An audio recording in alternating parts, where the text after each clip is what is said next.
Pourquoi c'était important d'être là. D'accord. Donc c'est un projet qui est autour d'un spectacle que j'ai écrit, dont je suis l'auteur et la comédienne, qui s'appelle Grand X, d'accord, et qui traite des violences conjugales,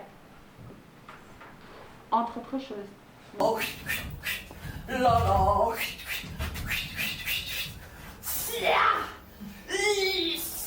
Entre octobre 2020 et février 2021 s'est déroulé le projet Motu Maudit sur la communauté de communes Valérieux.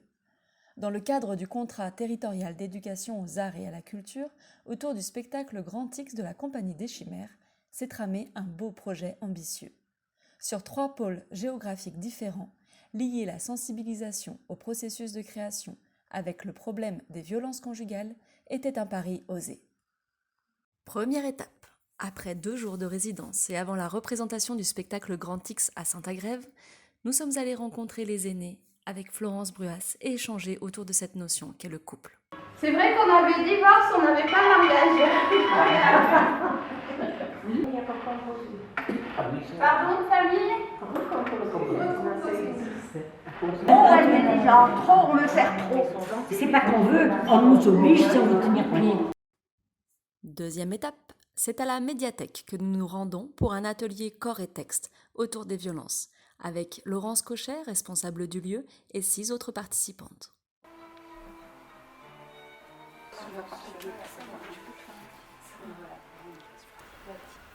Je veux faire sortir tout ce trop-plein d'eau de moi, le déposer entre les mains, tes mains. Et je pousse le mal hors de lui. Marathon. Résistance permanente. Vigilance orange. Le jus qui s'écoule vide le corps et l'esprit. Emprise. Qui est là pour le recevoir, le recueillir, pour le redonner?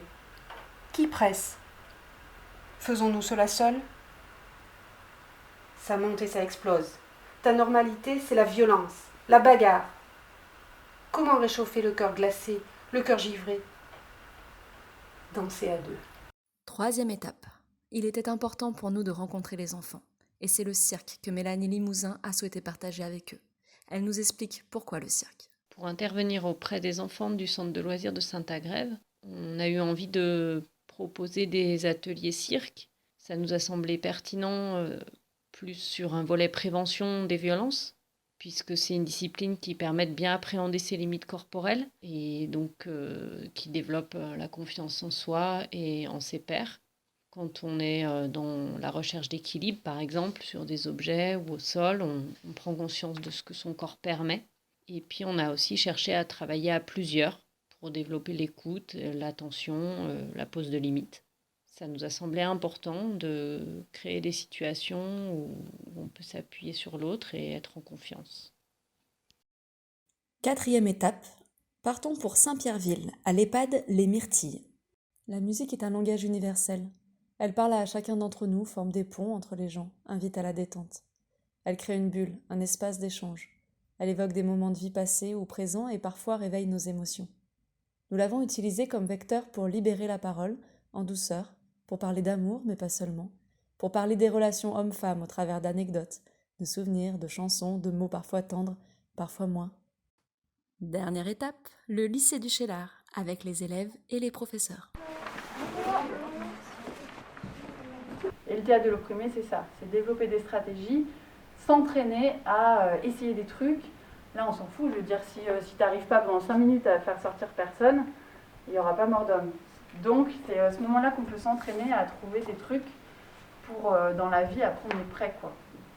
Le problème, c'est la jupe, ma copine. Non, le problème, c'est toi. J'ai envie de mettre une jupe, je mets une jupe. Alors écoute, si c'est moi le problème, hein, on va y aller chacun de son côté.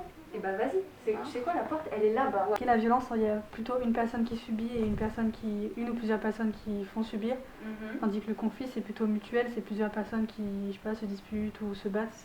En fait, le conflit, c'est vrai qu'on peut dire que, en fait, quand il y a deux personnes qui vont être en conflit, en général, les deux personnes, si on prend l'exemple par exemple d'un couple, hein, on est sur cette thématique, eh bien les deux personnes sont au même niveau, c'est-à-dire quand il y en a une qui vient rajouter un argument, l'autre en rajoute un autre, enfin en tout cas il y a la place, il y a l'espace pour que les deux puissent mettre en avant leurs arguments ou autres, et même si on hausse le ton, tout ça, en tout cas, il y a cette notion d'égalité.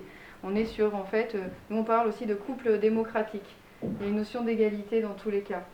Et c'est aussi quelque chose qui est autorisé par la loi, une petite parenthèse. Alors que oui, en effet, la violence, eh bien, à un moment donné, il y en a un qui va prendre le dessus, en tout cas sur l'autre, et l'autre va pas pouvoir finalement mettre en avant ce qu'il ou elle aimerait. Et donc là, forcément, il y a une notion donc, de pouvoir qui s'installe, et donc de domination d'une personne sur l'autre. Et donc la deuxième étape, c'était un temps de résidence organisé sur place, avec tous les élèves de première qui ont pu assister en sous-groupe au travail de création, in situ, c'est-à-dire dans le décor du spectacle, la metteuse en scène guidant la comédienne sur quelques extraits du spectacle. Et puis, encore après, c'était des mémos d'oiseaux moches, méchants. Tu sais, des mémos qui piquent. Là. On va se faire virer du lycée. Ces séances étaient suivies d'un temps d'échange avec les élèves, soulevant diverses questions artistiques, le parti pris du solo, le clown, l'écriture, toutes ces questions, de la dramaturgie, et tout ça pour donner à voir ce qu'un spectateur ne voit jamais en fait, c'est-à-dire les coulisses du spectacle, le labeur. Bah oui, il voit toujours le spectacle abouti et jamais les heures de répétition qu'il a fallu en amont. Reprendre plusieurs fois une phrase, un déplacement du corps jusqu'à ce qu'il soit juste, trouver la sincérité du jeu, le bon rythme, etc. L'objectif, c'était donc de préparer les élèves à recevoir le spectacle en leur donnant quelques clés en amont de la représentation. À la suite de ces ateliers, 17 élèves ont créé un spectacle de A à Z et l'ont joué devant une classe de terminale. En 2 jours, ils ont choisi leur thème, écrit leur texte, les ont appris, les ont mis en scène, ont trouvé les accessoires, les musiques. C'était époustouflant. J'ai remarqué que j'avais un retard de règles et j'ai commencé à m'inquiéter parce que mon copain est venu chez moi il y a un mois. Donc j'ai préféré faire un test de grossesse pour me rassurer. Malheureusement ou heureusement, il est positif.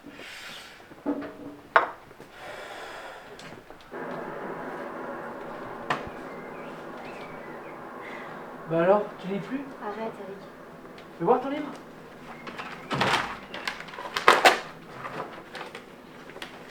J'aime pas. Non. T'as eu 18 et moi 16. Tu trouves ça normal? T'inquiète pas, je sais comment tu vas te rattraper. Tu cries. Ah, lâche-moi, tu me fais mal.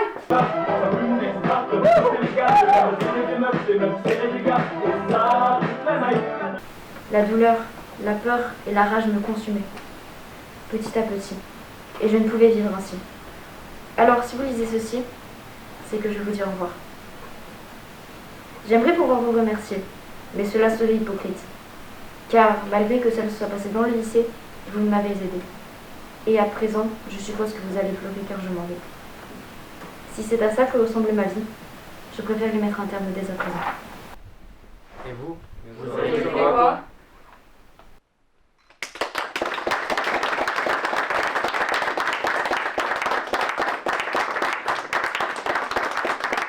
S'en est suivi un incroyable échange avec les terminales, où des sujets ont été abordés tels que l'importance de la prise de parole, la question de la violence, de l'humour, les choix esthétiques, la question de la confiance entre acteurs, du rôle porteur du public, etc.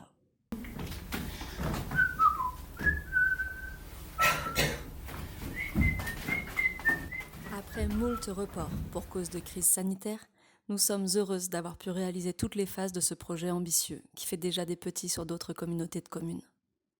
Étant donné la recrudescence des violences intrafamiliales en période de confinement, il nous a paru d'autant plus nécessaire de ne pas lâcher, d'aller au bout, et c'était magique. Beaucoup de respect, d'écoute et d'émotion. Cette aventure nous a permis d'expérimenter de nouveaux outils, de créer de nouveaux liens et nourrira certainement nos prochaines créations. À part quelques couacs de communication, les retours des participants nous motivent à réitérer. Nous remercions Charlotte Garcia et Vincent Audelli, son remplaçant, chargés de mission de culture à la communauté de communes Valérieux, pour la coordination entre tous les différents acteurs et financeurs du projet. Nous remercions la DRAC, le département, la région, la CAF, la DDCSPP d'y avoir cru.